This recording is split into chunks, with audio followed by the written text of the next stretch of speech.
History doesn't always announce itself. Sometimes it happens quietly, in a seat, in a moment, in a decision not to move. Years before Rosa Parks, that moment belonged to Viola Desmond. Viola Desmond was born in 1914 in Nova Scotia, Canada. She was a businesswoman, a beautician, and a mentor, training black women at a time when opportunity was carefully rationed.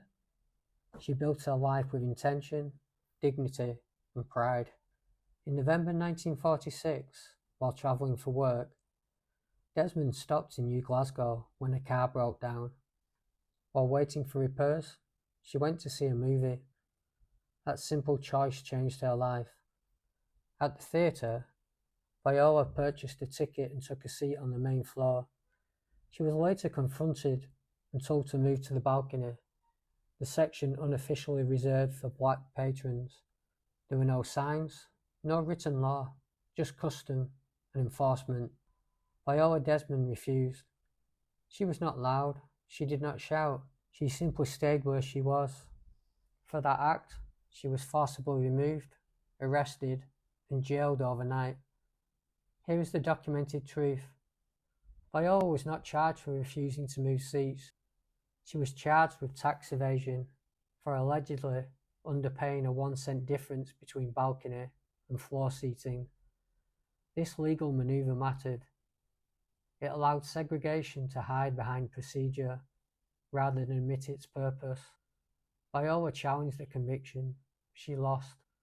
The courts upheld the charge, and the humiliation followed her for years. She paid the fine. She never received an apology in her lifetime. Courage doesn't always look like protest. Sometimes it looks like refusing to accept an injustice quietly. Viola Desmond never set out to become a symbol. She did not organize marches. She did not give speeches. She simply believed she had the right to sit where she'd paid to sit. And sometimes that belief is enough to expose a system. Decades later, Canada revisited her case. In 2010, Viola Desmond received a full, posthumous pardon, the first of its kind in the country.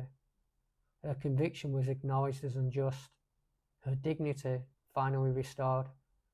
Today, Viola Desmond's face appears on Canada's $10 bill, not as a protester, not as a martyr, but as a reminder that change often begins with ordinary people refusing to be diminished. Viola Desmond did not ask to make history, she asked for fairness. And by staying seated, calm, composed, and unyielding, she showed that courage does not need to shout to be heard. Sometimes, it only needs to remain.